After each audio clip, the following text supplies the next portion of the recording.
Good evening, everyone. Or, as I like to call it, yet another wasted 10 minutes of my life talking about Formula One, a sport I truly couldn't care less about. Let's start with this absolute banger of a headline. Adrian Newey. That's right, the guy who designs those ridiculously fast lawnmowers for Red Bull, decided to spew his thoughts on Mercedes' psychological issues over the Abu Dhabi 2021 race. Yeah, apparently Mercedes has been sitting around, crying into their champagne because, spoiler alert, they lost. Boo f***ing who? I know. Shocker, right? I mean, who could have imagined that a bunch of overpaid helmeted toddlers could be this sensitive? So, in case you missed it, and let's be real, you didn't miss much. In 2021, Lewis Hamilton was on his way to his 8th championship, but Max Verstappen, on fresh tires, swooped in like an ex showing up at your wedding. Uninvited, inappropriate, and ruining everything. The safety car made things spicy. Masi, the race director, did some interesting things, and boom, Hamilton was dethroned. Yeah, F1 fans, feel free to get your panties in a twist over that one again.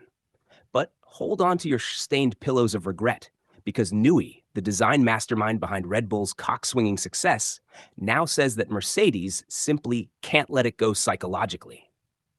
Well, no, Sherlock. The second you're not the prom queen anymore, of course you're going to sit in the corner, sulking and saying, "It should have been me." Christ, these people act like they lost a child in a custody battle, not a race. And Max Verstappen, the man-child who zooms around tracks like he's on his way to steal your girl? Apparently, he's handling it all like a Zen monk. According to Newey, Max just doesn't give a f. He's self-assured, not arrogant. Yeah, right. That's like saying I'm opinionated and not a flaming a-hole. Sure thing, buddy.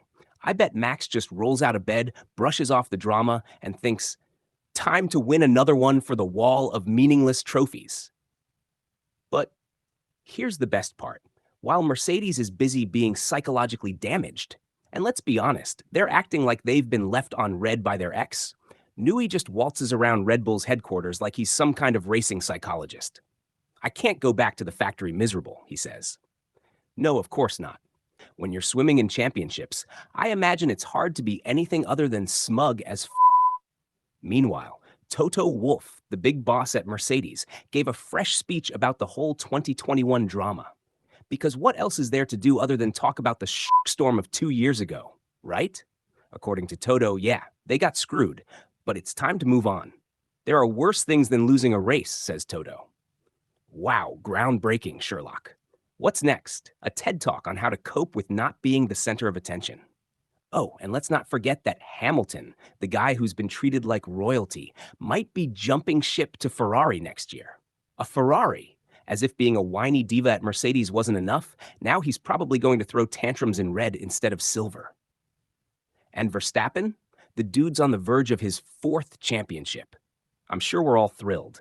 But wait, he hasn't won in 6 races. Oh no, somebody alert the United Nations. What a f***ing tragedy. McLaren and Lando Norris, who, by the way, has the personality of a damp sock, are closing in. Whoop-de-doo. I mean, sure, a crucial 8 races are coming up, but honestly, the only thing that's crucial is getting me another drink so I can get through this Anyway, that's your Formula One update. A whole bunch of overgrown boys throwing tantrums in fast cars while the rest of us pretend it's worth talking about. Tune in next time when I'll inevitably be forced to cover more of this glorified go-karting nonsense. God help us all.